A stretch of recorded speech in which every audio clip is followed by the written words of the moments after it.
Hello students, a very good morning to all of you. आज का जो हमारा ये वीडियो है, इसके अंदर हम एक बहुत ही इम्पोर्टेंट टॉपिक पढ़ने जा रहे हैं पहले पार्ट का। और मेरे हिसाब से बोर्ड का पहला क्वेश्चन इसी हेडिंग से उठेगा। कल वाला डेरिवेशन उम्मीद करता हूँ सबने देख लिया होगा। इस वीडियो के अंदर हम लोग क्या कर रहे हैं, एक थ्योरी टॉपिक है जिसका नाम है विद्युत बल रेखा। क्या नाम है? विद्युत बल रेखा। क्या नाम है टॉपिक का हमारे? विद्युत बल रेखा। इसका दूसरा नाम है विद्युत क्षेत्र रेखा। क्या नाम है? विद्युत क्षेत्र रेखा। और इसी का ही एक अन्य नाम है विद्युत फ्लक्स रेखा। क्या नाम है? विद्युत फ्लक्स रेखा। क्या नाम है तीसरा नाम? विद्युत फ्लक्स रेखा। बहुत ही महत्वपूर्ण, अति महत्वपूर्ण, वेरी मोस्ट इंपॉर्टेंट हेडिंग है इलेक्ट्रिक फील्ड लाइंस। इसी को ही कहते हैं इलेक्ट्रिक फोर्स लाइंस, और इसी को ही कहते हैं इलेक्ट्रिक फ्लक्स लाइंस। क्या कहते हैं? Electric flux lines.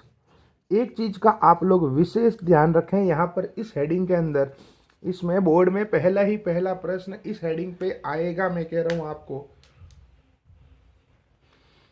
इस हेडिंग के अंदर आप ये ध्यान रखें कि विद्युत बल अलग है और विद्युत बल रेखा अलग है। मीन्स इलेक्ट्रिक फोर्स अलग होता है, इलेक्ट्रिक फोर्स लाइंस अलग होता है। विद्युत क्षेत्र अलग है जो हम पहले पढ़ चुके हैं, यह है विद्युत क्षेत्र रेखा।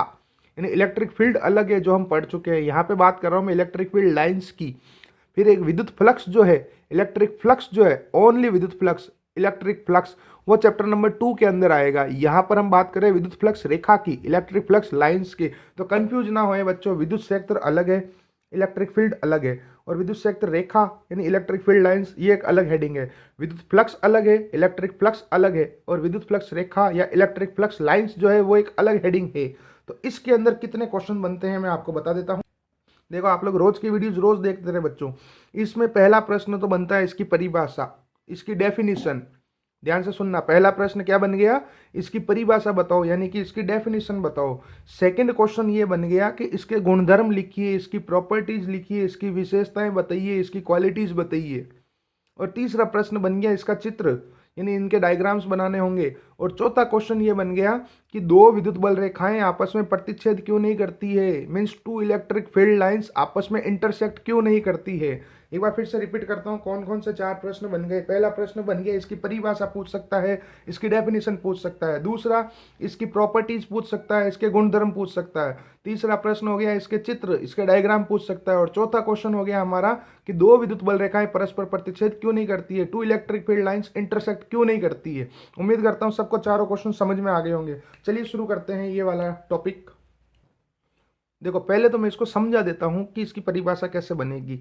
सबसे पहले ये कोई आवेश है, मीन्स कोई चार्ज है। ध्यान से समझना, बहुत बड़ी परिभाषा है, 5-7 लाइन मिलेगी जब डेफिनेशन बनेगी। ये कोई आवेश है, कोई चार्ज है, इसके चारों ओर एक काल्पनिक क्षेत्र है, इमेजिनरी एरिया है, जिसे हम क्या कहते हैं? विद्युत क्षेत्र कहते हैं। क्या कहते हैं? विद्युत क्षेत्र, इलेक्ट्रिक फील्ड कहते हैं, सबको पता है। क्या कहते हैं इसको? विद्युत क्षेत्र, इलेक्ट्रिक फील्ड। इसके अंदर हम लोग अगर कोई वक्र बनाए, यानी इसके अंदर हम कोई कर्व ड्रॉ करें, जब ये विद्युत क्षेत्र काल्पनिक है, इलेक्ट्रिक फील्ड इमेजिनरी है, तो ये वक्र भी कैसा होगा? काल्पनिक होगा। मीन्स ये भी कैसा होगा? इमेजिनरी होगा। ठीक है। और ये कोई निश्चित कोण पे नहीं होता है, यानी कि निष्कोण होता है। क्या होता है? निष्कोण। यानी कि निष्कोण काल्पनिक वक्र बनाते हैं हम, इमेजिनरी कर्व ड्रॉ करते हैं जिसका कोई एंगल नहीं होता है। और इस वक्र के ऊपर, इस कर्व के ऊपर कौन चलता है? एकांक धनावेश चलता है, यानी कि यूनिट पॉजिटिव चार्ज चलता है। कौन चलता है? यूनिट पॉजिटिव चार्ज चलता है। कौन चलता है? यूनिट पॉजिटिव चार्ज चलता है। और वो चल के कहाँ जाता है? इसके अंदर कोई ऋणावेश होगा, यानी नेगेटिव चार्ज होगा, उसकी तरफ जाएगा। या तो जाता है या जाने के लिए रेडी होता है, यानी कि जाने के लिए प्रवृत्त होता है। ध्यान से सुनना मेरी बात को। यानी विद्युत क्षेत्र है, इलेक्ट्रिक फील्ड है, इसके सराउंडिंग एक इमेजिनरी एरिया है, यानी कि जो काल्पनिक क्षेत्र है उसे ही तो विद्युत क्षेत्र कहते हैं, चार्ज के सराउंडिंग। तो विद्युत क्षेत्र में एक ऐसा काल्पनिक और निष्कोण वक्र बनाते हैं हम लोग, यानी एक ऐसा इमेजिनरी कर्व ड्रॉ करते हैं हम लोग, जिसके ऊपर कौन चलता है? एकांक धनावेश चलता है, यूनिट पॉजिटिव चार्ज चलता है, कहाँ चलता है, ऋणावेश की तरफ चलता है, नेगेटिव चार्ज की तरफ चलता है। तो या तो वो चलता है, जाता है, या जाने के लिए प्रवृत्त होता है। प्रवृत्त का मतलब होता है रेडी होना, यानी या तो पहुंच गया या जाने के लिए निकला है घर से। और ये जो एकांक धनावेश जो होगा, यूनिट पॉजिटिव चार्ज जो होगा, उसके 3 गुण होंगे। कैसा होना चाहिए, सारे नहीं जाते हैं। एक तो वो एकांक होना चाहिए यानी धनावेश होना चाहिए, यानी यूनिट पॉजिटिव होना चाहिए, ठीक है। इसके अलावा वो विलगित होना चाहिए खुद, यानी आइसोलेटेड होना चाहिए, उसको साइड से कोई मतलब नहीं होना चाहिए। और पृथक्कृत होना चाहिए, यानी सेपरेटेड होना चाहिए, अकेला होना चाहिए। ये बन गई इसकी परिभाषा। अब इसकी सटीक परिभाषा सुनना आप लोग, उसके बाद में किताब चेक करना, आपको मजा आएगा कि हाँ कोई सर है जिसने एग्जैक्ट परिभाषा याद करवाई है इसकी। तो ध्यान से सुनना। विद्युत क्षेत्र में खींचा गया वह काल्पनिक और निष्कोण वक्र जिस पर एकांक विलगित तथा पृथक्कृत धनावेश ऋणावेश की तरफ चलता है अथवा चलने के लिए प्रवृत्त होता है, उसे विद्युत बल रेखा या विद्युत क्षेत्र रेखा या विद्युत फ्लक्स रेखा कहते हैं। Means the imaginary curve drawn in electric field, the imaginary curve drawn in electric field at which unit positive isolated and separated charge moves towards the negative charge or ready to move is called electric field lines या electric force lines या electric flux lines। ये definition एक बार फिर से समझाता हूं मैं कि विद्युत क्षेत्र में खींचा गया वह काल्पनिक और निष्कोण वक्र जिस पर कोई एकांक धनावेश ऋणावेश की तरफ चलता है या चलने के लिए प्रवृत्त होता है, और वो एकांक धनावेश कैसा होना चाहिए, विलगित और पृथक्कृत होना चाहिए, ठीक है। मीन्स इमेजिनरी कर्व हम ड्रॉ करेंगे किसके अंदर, इलेक्ट्रिक फील्ड के अंदर, जिसके अंदर यूनिट पॉजिटिव चार्ज कैसा, आइसोलेटेड और सेपरेटेड, वो नेगेटिव चार्ज की तरफ चलेगा, या तो मूव करेगा या रेडी टू मूव होगा। आई बात समझ में, ये हुई आधी डेफिनेशन। अब इसी के साथ में आपको लिखना है, अगर हम लोग इस वक्र के ऊपर, इस कर्व के ऊपर किसी भी बिंदु पर स्पर्श रेखा खींच देते हैं, स्पर्श रेखा खींच देते हैं, इसका मतलब टेंजेंट ड्रॉ कर देते हैं। क्या ड्रॉ कर देते हैं, टेंजेंट, यानी टेन थीटा ड्रॉ कर देते हैं, तो वो किसकी दिशा को प्रदर्शित करेगा, वो विद्युत बल की दिशा को प्रदर्शित करेगा। किसको प्रदर्शित करेगा, विद्युत बल या विद्युत क्षेत्र की दिशा को प्रदर्शित करेगा। मीन्स इलेक्ट्रिक फोर्स की या इलेक्ट्रिक फील्ड की डायरेक्शन को रिप्रेजेंट करेगा। ये पूरी परिभाषा बन गई। अब पूरी परिभाषा पहले हिंदी में बोलता हूं फिर इंग्लिश में, सुनना आप लोग। विद्युत क्षेत्र में खींचा गया वह काल्पनिक और निष्कोण वक्र जिस पर एकांक धनावेश ब्रैकेट में लिख देंगे विलगित तथा पृथक्कृत ऋणावेश की तरफ चलता है या चलने के लिए प्रवृत्त होता है, उसे विद्युत बल रेखा कहते हैं, तथा इसके किसी भी बिंदु पर खींची गई स्पर्श रेखा परिणामी विद्युत क्षेत्र की दिशा को प्रदर्शित करती है। एक काम करो, बल हटा दो, ऐसा करो, क्षेत्र ही रखो, क्षेत्र में ऑटोमेटिक बल आ गया। परिणामी विद्युत क्षेत्र की दिशा को प्रदर्शित करता है। Means the imaginary curve drawn in electric field at which unit positive charge bracket में लिख देंगे आइसोलेटेड और separated moves towards the negative charge और ready to move is called electric field lines, and the tangent draw at any point of electric field lines will represent the direction of resultant electric field। किसकी direction को करेगा वो, resultant electric field की direction को represent करेगा। ये पूरी परिभाषा हो। एक बार फिर से लास्ट बार बताता हूं कि विद्युत क्षेत्र में खींचा गया वह काल्पनिक और निष्कोण वक्र जिस पर कोई एकांक धनावेश ऋणावेश की तरफ चलता है या चलने के लिए प्रवृत्त होता है, उसे विद्युत बल रेखा कहते हैं। विद्युत बल रेखा के किसी बिंदु पर खींची गई स्पर्श रेखा परिणामी विद्युत क्षेत्र की दिशा को प्रदर्शित करता है, परिणामी विद्युत क्षेत्र की दिशा को प्रदर्शित करता है। ये होगी परिभाषा। और ऐसी परिभाषा बनाई है कि गुणधर्म सारे इसी में आ गए। मीन्स हमने डेफिनेशन ऐसी बनाई, सारी प्रॉपर्टी इसी के अंदर आ गई, ताकि हम प्रॉपर्टी जब लिखेंगे ना, अभी गुण जब लिखेंगे तो हमको मजा आ जाएगा। हाँ मजा आया भाई। क्या है इसके अंदर, the imaginary curve drawn in electric field at which unit positive charge moves towards the negative charge और ready to move is called electric field lines and the tangent drawn at any point is represent the direction of resultant electric field. ये हो गई definition. तो चलिए यहाँ पर हम इसकी परिभाषा लिख लेते हैं। उम्मीद करता हूँ मजा आया होगा आप लोगों को। देखो अभी भी कुछ बच्चे बिल्कुल नहीं पढ़ रहे हैं आप में से, ये बिल्कुल गलत बात है बच्चों। ऐसा ना करें। आप लोग पैसे देते हो, फ्री में नहीं पढ़ते हो, ये भी मुझे याद दिलाना पड़ता है। तो प्लीज़ अपने घर वालों के साथ धोखा नहीं करें, रोज़ की वीडियो रोज़ देख लें। और इस संडे फिर टेस्ट होगा, और इस संडे जो टेस्ट में अब्सेंट होगा उस पर मैं जुर्माना लगाऊंगा या फिर आपको यहाँ से भगा दूंगा, सीधी बात है। इसलिए इस बार संडे टेस्ट में अच्छा परफॉर्म करना है, और टेस्ट सबको देना है, चाहे आपके कोई काम हो जाए, कोई फ़र्क नहीं पड़ता मेरे को, ठीक है। और इस संडे को सब लोग होमवर्क भी चेक कराओगे आप मेरे को अपना। चलिए, विद्युत क्षेत्र में खींचा गया, पहले परिभाषा हिंदी में लिख लेते हैं। विद्युत क्षेत्र में खींचा गया वह काल्पनिक और निष्कोण वक्र, और अपनी स्कूलें खुलनी नहीं है बच्चों अभी, और आजकल में न्यूज़ में आ रहा है, इसलिए अपन, और एग्ज़ाम जो होंगे वो 15 मई के बाद होंगे, इसलिए मेहनत कर लो। विद्युत क्षेत्र में खींचा गया वह काल्पनिक व निष्कोण वक्र जिस पर, परसों आपका ये चैप्टर पूरा हो जाएगा फर्स्ट वाला, और सेकंड चैप्टर हमने यूट्यूब पे ऑलरेडी पूरा अपलोड कर रखा है, ठीक है। तो हम उसको छोड़ के थर्ड स्टार्ट कर देंगे, सेकंड आप वहाँ से देखते रहना। काल्पनिक व निष्कोण वक्र जिस पर एकांक धनावेश, ब्रैकेट में आ जाएगा विलगित व पृथक्कृत,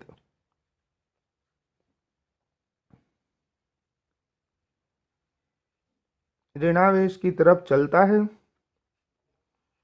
ऋणावेश की तरफ चलता है, अथवा चलने के लिए प्रवृत्त होता है,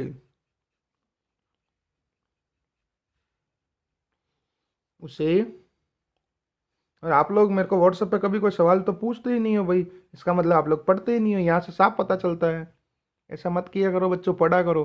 उसे विद्युत बल रेखा कहते हैं। कुछ बच्चे तो काम चेक करवाते हैं रोज करे रोज, लेकिन कुछ बच्चे अभी भी नहीं कर रहे, लापरवाही कर रहे हैं बेटा, ये गलत बात है। और विद्युत बल रेखा के दूसरे दो नाम मैंने ऊपर हेडिंग में लिख लिए थे, ठीक है। इसके किसी भी बिंदु पर, इसके किसी भी बिंदु पर खींची गई स्पर्श रेखा, खींची गई स्पर्श रेखा परिणामी विद्युत क्षेत्र की दिशा को, विद्युत क्षेत्र सदिश लिख लेते हैं, ऐसा करते हैं, विद्युत क्षेत्र सदिश की दिशा को प्रदर्शित करती है। ये हुई परिभाषा। जब आप बोर्ड में 1 नंबर का प्रश्न आएगा ना, ये परिभाषा लिख के आओगे ना, खींच के नंबर मिलेंगे आपको। The imaginary curve drawn, the imaginary curve drawn in electric field at which unit positive charge कैसा, isolated and separated,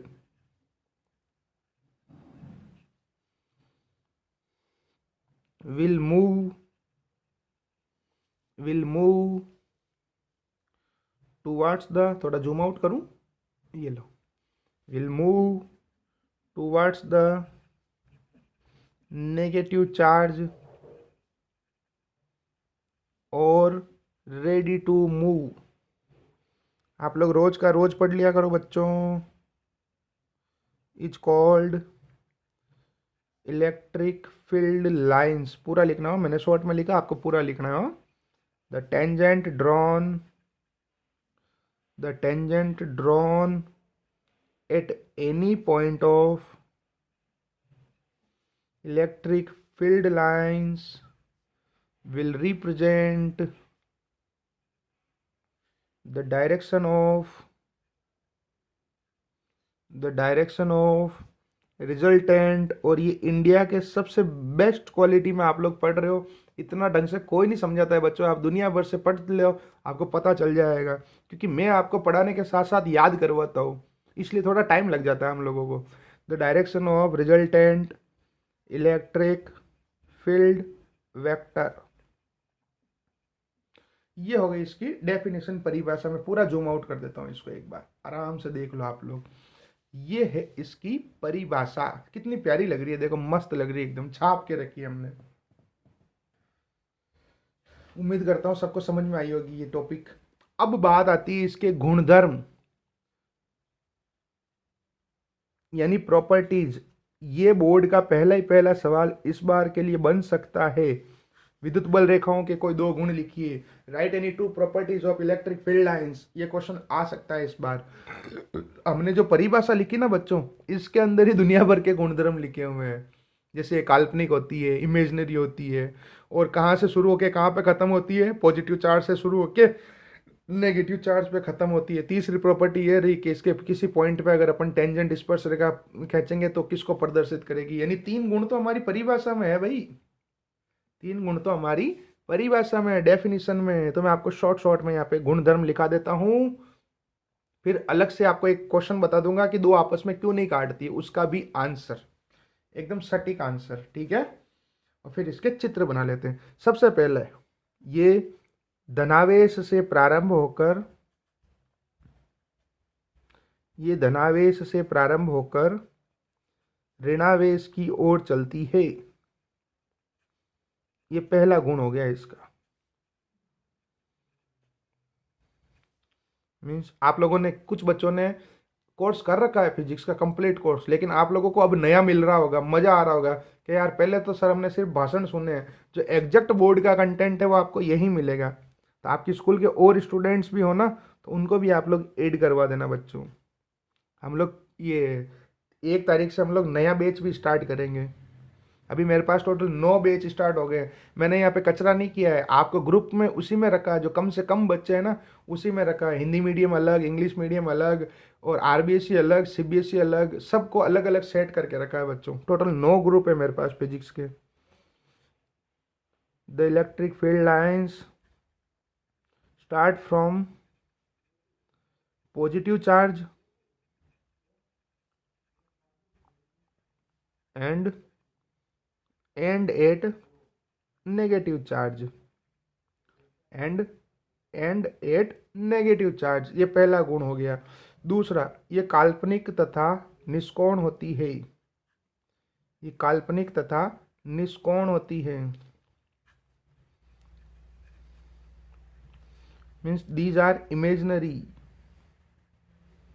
निष्कोण का मतलब वो इमेजनरी के अंदर ही निष्कोण आ गया हो, यूं मत समझना कि इसकी इंग्लिश नहीं लिखी। अब मेरी एक बात ध्यान से सुनना भाई, अगर तुमको 2 गुण पूछे, 2 प्रॉपर्टीज पूछे, तो भी जितनी मैं बता रहा हूँ सारी लिख के आनी है। सिर्फ हेडिंग आपको 2 लगा देनी है, मतलब नंबर 1 में ये सब शामिल कर देना, समझ गए। जैसे कि अगर मान लो मैं 4 लिखा हूँ, आपको 2 पूछ ले, तो पहली दूसरी शामिल करके लिख देना, तीसरी चौथी शामिल करके लिख देना। और अगर आपको 4 की 4 पूछे तो अलग अलग कर देना। ये याद रखना, नहीं तो नंबर नहीं मिलेंगे। इतनी छोटी लिखोगे ना तो कोई नंबर नहीं देगा, ध्यान रखना। ये समझ गए आप लोग। तीसरा, विद्युत बल रेखा के, ये इंपॉर्टेंट हो गया, ये उसमें आ जाएगा, 2 प्रतिच्छेद नहीं करती है। विद्युत बल रेखा ऐसे लिख लेते हैं, चलो 2 विद्युत बल रेखाएं, ये अलग से प्रश्न भी बन सकता है, तो यहीं पे समझ लो इसी गुण के अंदर। 2 विद्युत बल रेखाएं परस्पर प्रतिच्छेद नहीं करती है, ये अलग से प्रश्न आ सकता है। परस्पर प्रतिच्छेद नहीं करती है means 2 electric field lines will never intersect each other। इसका कारण क्या है मैं यहीं पे लिख देता हूँ, तो आप लोग ध्यान से समझना इस पॉइंट को। भाई सीधी बात है, पहले मैं समझा देता हूँ। देखो कि अभी मैंने क्या बोला था, एक बार जूम आउट कर देता हूँ फिर बताता हूँ। देखो मैंने ये बकवास की कि अगर हम इसके किसी भी बिंदु पे स्पर्श रेखा खींचेंगे तो किसको प्रदर्शित करेगा, वो परिणामी विद्युत क्षेत्र की दिशा को प्रदर्शित करेगा। ध्यान से सुनना मेरी बात को। देखो मैंने ये बोला कि अगर हम इलेक्ट्रिक फील्ड लाइंस के किसी पॉइंट पर अगर टेंजेंट ड्रॉ करेंगे ना, तो वो किसको रिप्रेजेंट करेगा, direction of resultant electric field vector, ये लिखा हुआ है यहाँ पे, ठीक है। अब अगर 2 आपस में कट गई, ऐसे 2 प्रतिच्छेद हो गई, 2 इंटरसेक्ट हो गई, तो वहां पर हम लोग क्या कर सकते हैं, 2 स्पर्श रेखाएं खींच सकते हैं, मीन्स 2 टेंजेंट ड्रॉ कर सकते हैं। अब अगर 2 स्पर्श रेखाएं हो गई तो यानी कि 2 टेंजेंट हो गए, तो परिणामी विद्युत क्षेत्र की दिशाएं भी कितनी हो जाएगी, मीन्स डायरेक्शन ऑफ रिजल्टेंट ये इलेक्ट्रिक फील्ड वेक्टर की डायरेक्शन भी कितनी हो जाएगी, 2 हो जाएगी, जो कि संभव नहीं है, means which is not possible. तो एक बार मैं इसको पूरा हिंदी में बोलता हूं, ध्यान से सुनना, ध्यान से एकदम।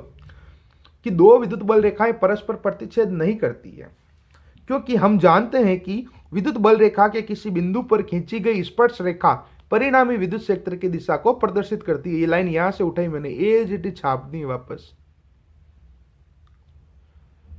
इसके आगे लिखना है, अब यदि हम ये मानते हैं कि दो विद्युत बल रेखाएं परस्पर प्रतिच्छेद करेगी, तो अगर वो प्रतिच्छेद करेगी तो उस प्रतिच्छेद बिंदु पर यानी कटान बिंदु पर जहां वो कट गई है वहां पर हम कितने स्पर्श रेखाएं खींच सकते हैं? दो स्पर्श रेखाएं खींच सकते हैं। तो दो स्पर्श रेखाओं के कारण विद्युत क्षेत्र की दिशाएं भी कितनी हो जाएगी? दो, जो कि संभव नहीं है। तो यही कारण है कि दो विद्युत बल रेखाएं परस्पर प्रतिच्छेद नहीं करती है। फिर से सुनो आप लोग कि सबसे पहले क्या लिखना है? दो विद्युत बल रेखाएं परस्पर प्रतिच्छेद नहीं करती है। फिर लिखना, हम जानते हैं कि इसके किसी भी बिंदु पर खींची गई स्पर्श रेखा परिणामी विद्युत क्षेत्र सदिश की दिशा को प्रदर्शित करती है।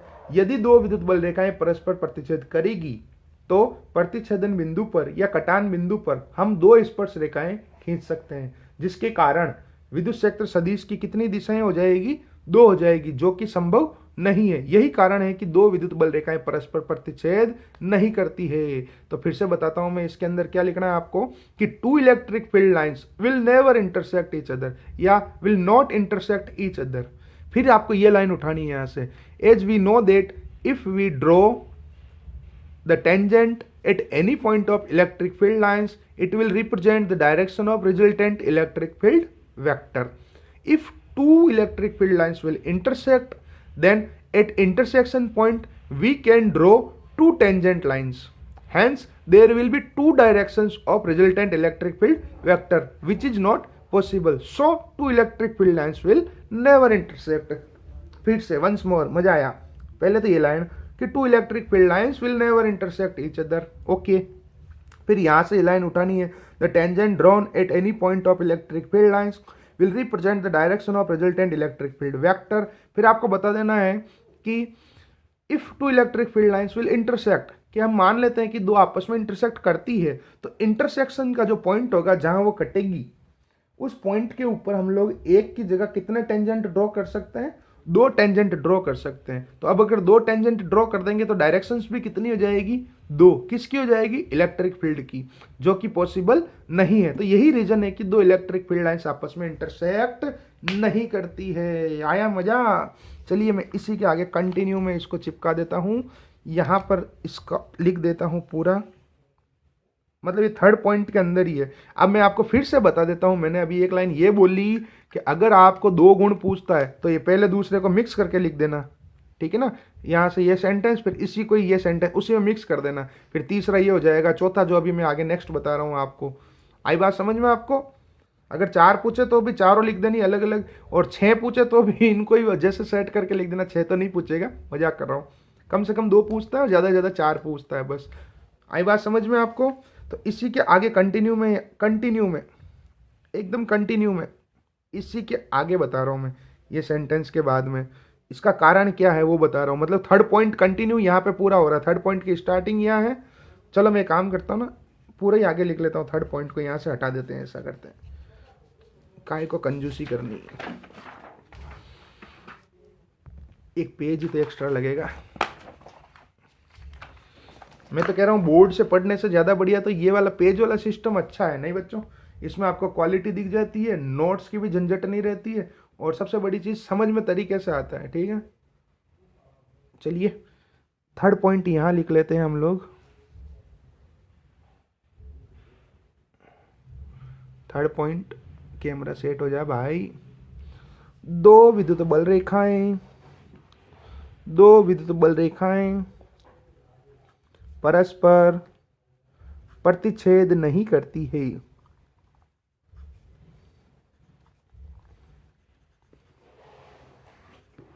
हम जानते हैं कि,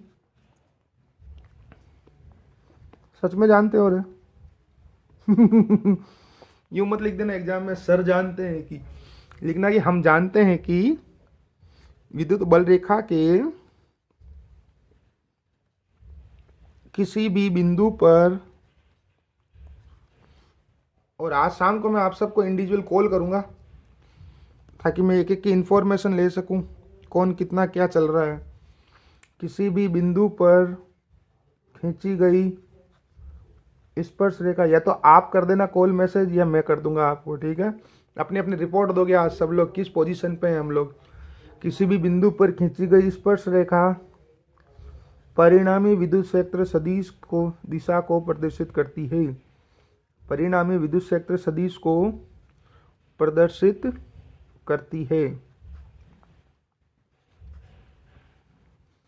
यदि दो बल रेखाएं, ये का ये आंसर चुंबकीय के लिए भी हो जाएगा, ये का ये मैग्नेट के लिए भी हो जाएगा। वहाँ जहाँ जहाँ इलेक्ट्रिक लिखेंगे ना विद्युत, वहाँ वहाँ चुंबकीय आ जाएगा, मैग्नेटिक आ जाएगा। यदि दो बल रेखाएं परस्पर प्रतिच्छेद करती है,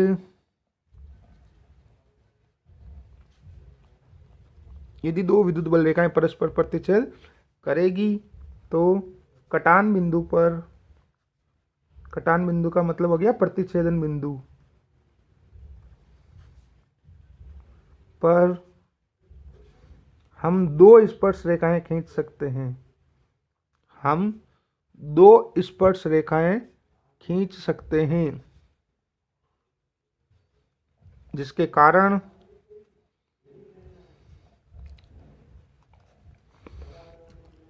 वहां दो विद्युत बल रेखाओं की दिशाएं हो जाएगी, विद्युत बल की नहीं, सॉरी, जिसके कारण वहां परिणामी विद्युत क्षेत्र की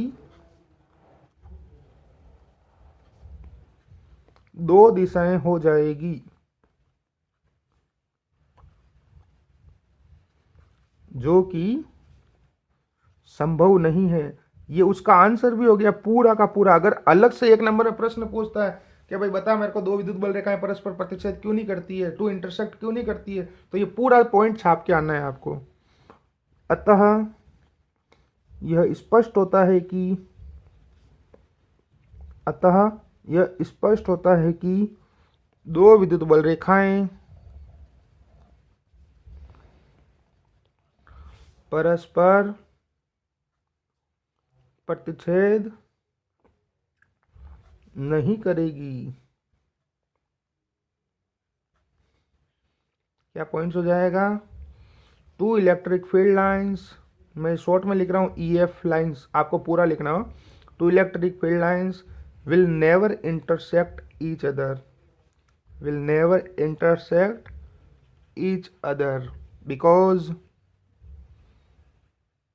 as we know that, कभी ऐसा टीचर देखा जो हिंदी इंग्लिश दोनों में एक साथ पढ़ाता है?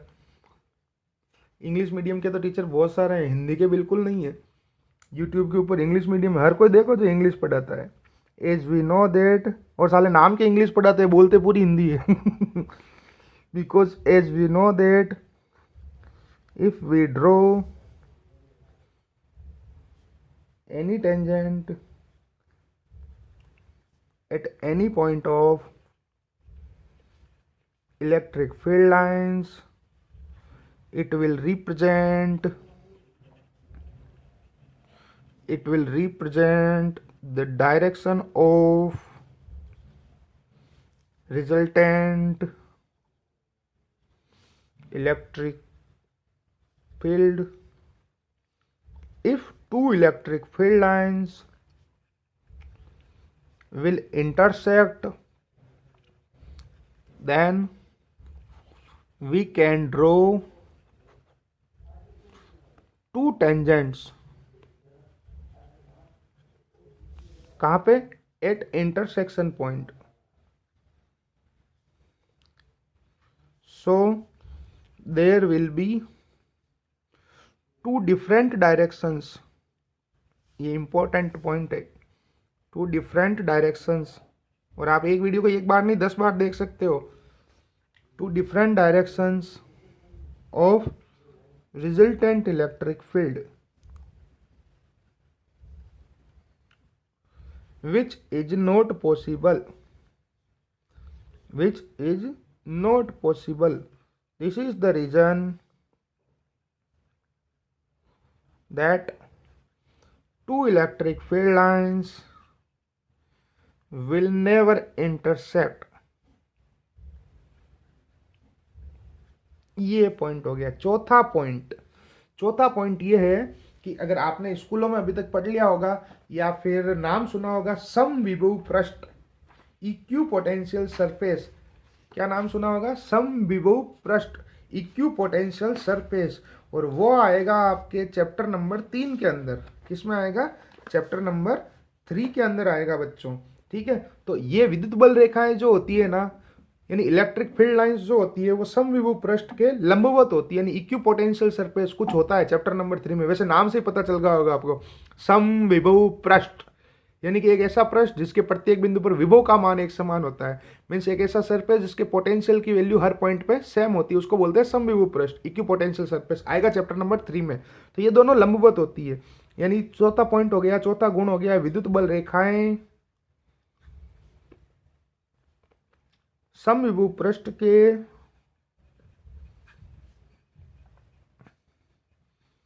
लंबवत होती है, means electric field lines are perpendicular to equipotential surface. ये चैप्टर नंबर 3 में आएगा, टेंशन मत करो। इक्यू पोटेंशियल सरफेस, ये ए है हो, ये हो गया चौथा गुण, फोर्थ प्रॉपर्टी, ठीक है। एक जो हमने यहाँ लिखा था ना, निष्कोण होती है, काल्पनिक होती है, यहाँ पर हम एक वर्ड और ऐड कर देते हैं, तथा खुले वक्र में होती है।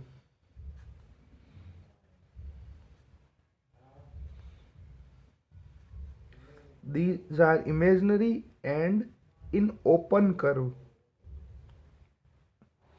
ये हो गए हमारे 4 पॉइंट्स, और भी बहुत सारे हैं, अगर आप बुक से पढ़ना चाहें तो, वैसे इतना खूब है 4 पॉइंट्स के अंदर।